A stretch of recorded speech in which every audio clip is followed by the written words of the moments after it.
ఉన్నత చదువులు చదివారు, బుద్ధిగా ఉద్యోగాలు చేసుకోకుండా ఈజీ మనీ కోసం అడ్డదారులు తొక్కారు. అయితే వాళ్లు వేసిన స్కెచ్ తిరగబడింది. సులువుగా డబ్బు సంపాదించాలన్న ఐడియా బెడిసి కొట్టింది. చివరకు జైలు పాలయ్యారు ఆ ఇద్దరు హైటెక్ దొంగలు. ఓసారి జైలుకు పంపినా వాళ్ల బుద్ధి మారలేదు. మళ్లీ హైటెక్ చోరీలకు ట్రై చేసి బుక్ అయ్యారు.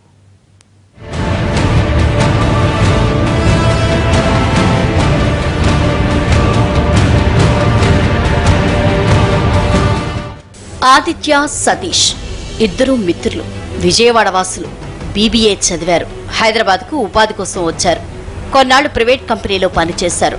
బుద్ధిగా ఉద్యోగం చేసుకుంటే నెలలా 5 అంకెల జీతం అకౌంట్లో పడేది. కానీ సులువుగా డబ్బు సంపాదించాలనుకున్నారు.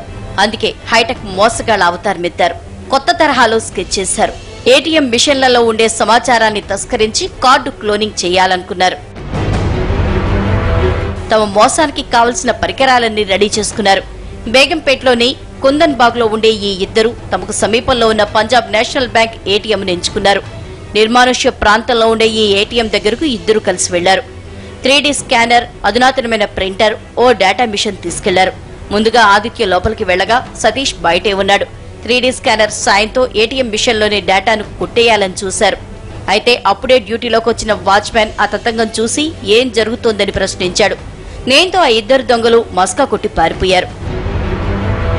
వెంటనే బ్యాంకు అధికారులు రంగంలోకి దిగి పోలీసులకు ఫిర్యాదు చేశారు. సీసీటీవీలో రికార్డైన దృశ్యాల ఆధారంగా ఇద్దరిని పట్టుకుని అరెస్ట్ చేశారు. గతంలో వీరిద్దరూ ఏటీఎం దొంగతనాలకు పాల్పడ్డారని విచారణలో తేలింది. కొన్ని రోజుల క్రితం వీరిని అరెస్ట్ చేశారు. బెయిల్పై వచ్చి మళ్లీ అడ్డదారులు తొక్కారు. వీరిని జైలుకు పంపిన పోలీసులు మళ్లీ నేరాలు చేస్తుండటంతో పీడీ యాక్ట్ నమోదు చేయడానికి రంగం సిద్ధం చేస్తున్నారు.